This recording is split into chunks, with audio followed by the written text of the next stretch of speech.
Upadhyay and you are watching lighting tarot. आज की reading का टॉपिक हमारे ये है कि अगर आपके पर्सन, आपके क्रश, आपके लाइफ पार्टनर या हो सकता है कि वो आपके लिविंग रिलेशनशिप में हो, कोई भी, किसी के लिए भी, जिसके लिए भी आप ये रीडिंग देखना चाहेंगे, ठीक है।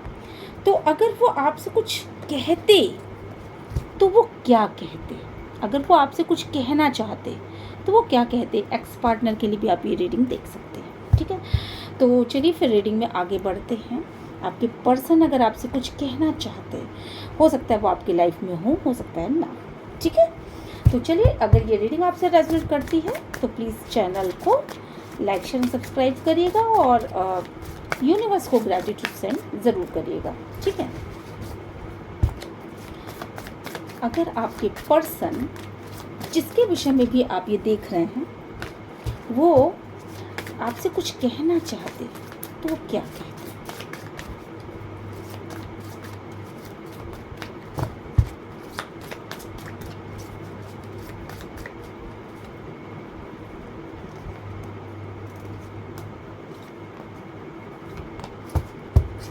चलिए, सबसे पहला जो कार्ड निकल के आया है वो है, मैं कार्ड्स पहले लगा देती हूँ, देन देखेंगे कि क्या निकल के आया है। आपके पर्सन आपसे ये कहना चाहते हैं, ये कार्ड्स मैं बाद में लगाऊंगी, यहीं पे रख देती हूँ। देखिए, सबसे पहली चीज़ जो निकल के सामने आ रही है वो ये आ रही है कि आपके पर्सन आपसे बहुत ही ज़्यादा प्रभावित है। यहाँ पर मुझे ये दिखाई पड़ रहा है कि आपके पर्सन आपसे बहुत ज़्यादा प्रभावित है। आपको अगर कार्ड्स ना दिख रहा हो तो मैं कार्ड्स को आगे कर देती हूँ। यूँ तो आपके पर्सन आपसे बहुत ज़्यादा प्रभावित हैं और वो ये सोच रहे हैं कि आपके साथ ज़िंदगी कितनी आसान होती। वो ये सोच रहे हैं कि आपने अपनी लाइफ को किस तरीके से मॉडिफाई किया, किस तरीके से आप इस लाइफ को इतनी खूबसूरती के साथ बनाते चले गए और वो सिर्फ देखते रह गए। हालांकि आपके पर्सन के पास काफ़ी सारे संसाधनों की कमी नहीं थी आपके पर्सन के पास, बट फिर भी आपके पर्सन ने वो लाइफ कभी नहीं जी जिस लाइफ को आप एक्सपीरियंस कर पा रहे हैं। यहाँ पर मैं देख लूँ, एक ऐसे बैलेंस पर्सन की एनर्जी यहाँ पे दिखाई पड़ती है। आपका पर्सन ये बहुत अच्छी तरह जानता है, वो कुछ भी हो, एक्स पार्टनर हो, आपके एक्स हस्बैंड हो, वाइफ हो, कोई भी हो, क्रश हो, आपका फ्रेंड हो, कुछ भी हो, पर यहाँ पे मैं देख रही हूँ कि जिस भी पर्सन के बारे में आप सोच रहे हो वो पर्सन इतना बैलेंस्ड पर्सन है और एक बार नहीं उसके सामने प्रॉब्लम्स आए हैं। पता नहीं कितनी बार उसके सामने प्रॉब्लम्स आए, लेकिन हर बार आपके पर्सन ने अपनी प्रॉब्लम को एक अलग ढंग से उसको फेस किया, उस चैलेंज को फेस किया और विनर बन के निकले। तो यहाँ पर मैं देख रही हूँ कि आपका पर्सन ये सोच रहा है कि आप कितना आप कैसे इंसान हो कि इतनी सारी प्रॉब्लम आने के बाद भी आप उसको लगातार सर्कल में आपको प्रॉब्लम्स लगातार आपको फेस करने को मिला, लेकिन इसके बाद भी आप जितने बैलेंस हो, ऐसा बैलेंस बहुत कम लोग हो पाते हैं। तो आपका पार्टनर बेसिकली ये सोच रहा है कि अगर उसे सेकंड चांस मिले, अगर उसे एक सेकंड चांस मिले तो निश्चित रूप से वो आपकी तरह बनना चाहेंगे। निश्चित रूप से वो आपकी तरह बनना चाहेंगे। कहीं ना कहीं ये जितनी भी प्रॉब्लम्स थी आपकी उसी पर्सन द्वारा क्रिएट की गई थी या डिवाइन ने आपको क्रिएट किया था। आप जिस तरीके से प्रॉब्लम को फेस करते हो वो चीज़ सभी के अंदर नहीं होती। डिवाइन प्लीज गाइड करें, जो प्लीज गाइड करें, यूनिवर्स प्लीज गाइड करें। आपका पर्सन ये कहना चाहता है कि अगर मुझे सेकंड चांस मिले तो मैं बिल्कुल बिल्कुल तुम्हारी तरह बनना चाहूँगा, तुम्हारी तरह बनना चाहूँगा या बनना चाहूँगी। निश्चित रूप से आपके पर्सन ने आपको लाइफ में एक ऐसी जगह छोड़ा था जहाँ से कि आपको कुछ भी समझ में नहीं आ रहा था, आप बिल्कुल अकेले हो चुके थे। तो आज आपका पर्सन इस चीज़ को समझ पा रहा है, वो बहुत अच्छी तरीके से इन चीज़ों को रियलाइज़ कर रहा है कि अगर अब मुझे सेकंड चांस मिले तो मैं वो गलतियां बिल्कुल भी नहीं दोहराऊंगा या नहीं दोहराऊंगी। मैंने जिस तरीके से तुम्हें अकेला छोड़ दिया और जिस तरीके से तुमने उस अकेलेपन को थर्ड पार्टी के लिए अकेला छोड़ दिया, ये देखिए कार्ड्स हैं यहाँ पे, ठीक है। मैंने जिस तरीके से तुम्हें अकेला छोड़ दिया, मैंने तुम्हारी ओर ध्यान नहीं दिया। जिन चीज़ों को मुझे तुम्हें प्रोवाइड कराना चाहिए था, उन चीज़ों को मैंने तुम्हें प्रोवाइड कराने की बजाय उन चीज़ों से अपना ध्यान हटा लिया और उन चीज़ों आपको अकेला छोड़ दिया। हालांकि मैं तुम्हारे साथ था, मैं हर समय तुम्हारे साथ ही था, पर इसके बाद भी मैंने तुमको हमेशा एक अकेले वाली ज़िंदगी दी है। मैंने तुम्हें एक एकांतवास दिया है। हो सकता है आप में से बहुत सारे लोगों के पर्सन ऐसे रहे हों जो कि आपके साथ रहते हुए भी थर्ड पार्टी सिचुएशन में रहे हों, और थर्ड पार्टी सिचुएशन में अगर ना भी रहे हों तो उनके साथ कुछ ऐसी चीज़ें थी, उनकी कुछ ऐसी मजबूरियां थी। हो सकता है उनकी कोई ऐसी जॉब हो जो दूर हो, या आपसे उनकी किसी तरह की फिज़िकली दूरी या मेंटल दूरी यहाँ पे दिखाई पड़ रही है। तो आपका पर्सन ये कहना चाहता है कि मैंने जिस तरीके से तुमको अलग रखा, अपने से जुदा रखा, अपने से अपने पास नहीं आने दिया, और मैंने जिस तरीके से तुम्हारी चीज़ों से, तुम्हारे ज़रूरतों से, हो सकता है कि आप में से बहुत सारे लोग ऐसा कहेंगे कि नहीं, ज़रूरतें तो उन्होंने मेरी सारी पूरी की हैं, पर यहाँ ज़रूरतों का मतलब आपकी नीड से है, वो बेसिक नीड जो हर औरत और हर मर्द की होती है। यहाँ पर आपके पर्सन आपसे कहना चाहते हैं कि मैंने भले ही तुम्हारे उन ज़रूरतों से मुंह मोड़ लिया था और सिर्फ अपनी अना को, अपने घमंड को, अपनी नाक को ही सब कुछ समझा, बट इसके बाद भी तुमने जिस तरीके से चीज़ों को क्रिएट किया, जिस तरीके से तुमने अपने सक्सेस को क्रिएट किया, वो चीज़ देख करके मुझे बेइंतहा खुशी मिलती है।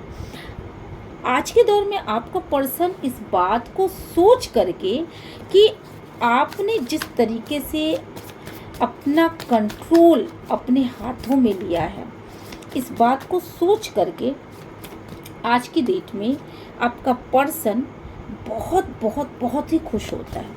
मे बी कि आप बहुत ज़्यादा इंट्यूटिव पर्सन हैं और बहुत ज़्यादा चीज़ों को सोच पाते हैं और चीज़ों का प्लान बनाते हैं। आप बहुत ही इंट्यूटिव हो। आप एक ऐसे पर्सन हो जो कि आपको भविष्य की बातें पहले से पता चल जाती हैं। मे बी कि आपको पता चल भी चुका होगा कि आपके पर्सन ने आपसे मुंह मोड़ लिया था, आपको इंट्यूटिवली लग रहा था, पर आपने उसके जाने के बाद, जैसे उसने मुंह मोड़ा, उसके बाद आपने जिस तरीके से अपने कर्मा को क्लियर किया है, जिस तरीके से आपने उस इंसान को ये करके दिखाया है कि तुम्हारे बिना भी मैं सब कुछ प्राप्त कर सकता हूँ या प्राप्त कर सकती हूँ, ये काबिले तारीफ़ है। यहाँ पे देखिए, यहाँ मैं दिखाती हूँ किस तरीके से आपने कर्मा को क्लियर किया है। हो सकता है आपका पार्टनर आपका कार्मिक पार्टनर रहा हो, और जिस तरीके से इस लेडी के पास खजाने भी हैं और ये सारे कप्स भी हैं, आप खुद समझ सकते हो कि इस इंसान ने, मतलब आप लोगों ने किस तरीके से अपने कर्मा को क्लियर किया है, किस तरीके से अपने ऊपर हिम्मत जुटाई, किस तरीके से प्लानिंग के साथ काम किया, और किस तरीके से अपने कर्मा को कुछ इस तरीके से मोल्ड कर दिया कि आज सक्सेस आपके पास है। आपका पर्सन जो कोई भी हो, वो आज आपके इस रूप को देख करके आपकी तरफ वापस आना चाहता है। वो सोचता है कि काश काश मुझे अगर एक मौका मिले, मुझे सिर्फ एक मौका मिले, तो मैं वापस से अपने इसी पर्सन के पास वापस जाना चाहूँगा या चाहूँगी। मैं फिर से एक चांस चाहता हूँ उसके पास जाने का, उससे मतलब रूबरू मिलने का। पर कहीं ना कहीं आपका पर्सन आपकी तरफ नहीं आ पा रहा, उसने बहुत देर कर दिया। उसे डर है तो इसी बात का कि उसने बहुत लंबा वक्त लगा दिया, और आज आप जो हो वो कोई नहीं है। उसे इस बात का बहुत ज़्यादा दर्द है कि आप एम्प्रेस बन गए हो। अब आप उसकी किसी भी चिकनी चुपड़ी बातों में नहीं आने वाले हो, और यही एक रीज़न है आपकी अवेकनिंग हुई। और अवेकनिंग के बाद आपने जिस तरीके से ग्रोथ किया है, उसके बाद ऐसा लग रहा है कि वो आना तो चाहता है, पर शायद अब आप उसे अपने लाइफ में जगह नहीं दोगी। ऐसा आपके पर्सन को लग रहा है। मुझे लग रहा है आपने उसकी तरफ से बहुत ही स्ट्रांगली आप लोगों ने अपने लाइफ में आंखें बंद कर लिया है। आपने ये सोच लिया, आपको ये समझ में आ गया कि ये पर्सन शायद मेरे लायक नहीं है। आप में से बहुत सारे लोगों ने उनसे मुंह मोड़ लिया, और आप में से बहुत सारे लोगों ने अब कहा कि नहीं, अब बहुत हुआ। हालांकि हो सकता है कि आपका उस पर्सन से फैमिलियर रिश्ता हो सकता है कि आप उसके फैमिली को छोड़ करके कहीं और जाके बस गए हो। ये रीडिंग में सारी बातें सबसे रेजोनेट नहीं करेंगी। कुछ चीज़ें आपसे रेजोनेट कर सकती हैं, कुछ चीज़ें आपसे रेजोनेट नहीं कर सकती हैं। तो आपने हो सकता है कि अपने शहर को बदल लिया हो, अपने जगह को बदल लिया हो सकता है आपने अपने रिहायशी चीज़ों को बदल लिया हो और जगह को बदल लिया हो, या ये भी हो सकता है कि साथ रहते हुए भी आपने अपना एक अलग रास्ता चुन लिया हो। तो यहाँ पे ये चीज़ें बहुत ही स्ट्रांगली निकल के सामने आ रही हैं। ठीक है, आप हाई प्रिस्टेस हो, आपका इंट्यूशन पावर इतना ज़बरदस्त है कि आप हर एक चीज़ कर सकते हो। आप चांद को भी ज़मीन पे लाने का सामर्थ्य रखते हो। तो ये चीज़ आपके पर्सन बहुत अच्छी तरीके से जानते हैं। वो आपकी तरफ आना चाहते हैं, पर शायद अब आप उनसे बहुत दूर निकल चुके हो। उनको ये बहुत अच्छी तरीके से पता है कि आप एक हाई प्रिस्टेस हो, और आपने एक बहुत अच्छी आपके पर्सन आपको रोकना भी नहीं चाहते। वो आपकी तरफ ज़रूर आना चाहते हैं, पर वो आपको रोकना नहीं चाहते। वो रोकना इसलिए आपको नहीं चाहते क्योंकि अगर वो आपको रोकते हैं तो निश्चित रूप से आपकी लाइफ में वो बैलेंस बिगड़ जाएगा, जिस बैलेंस की दरकार है। आपका पर्सन आपको बहुत प्यार करता है, आज की डेट में बहुत प्यार करता है। वो एक सेकंड चांस चाहता है। तो ये रही आपकी रीडिंग, क्योंकि आप इस वक्त पे हाई प्रिस्टेस बन चुके हो। आपके अंदर इतना अवेकनिंग आ चुका है, आपके अंदर इतना ज्ञान आ चुका है, और आप इतने बैलेंस पर्सन हो चुके हो कि आपकी क्रिएटिविटी को देख करके आपका पर्सन आपके आगे नतमस्तक है। तो ये रही रीडिंग। अगर आपको ये रीडिंग अच्छी लगे तो प्लीज़ मेरे चैनल को लाइक, शेयर एंड सब्सक्राइब करिएगा, और यूनिवर्स को ग्रैटिट्यूड सेंड ज़रूर करिएगा। मिलते हैं नेक्स्ट रीडिंग में। Till then, bye bye.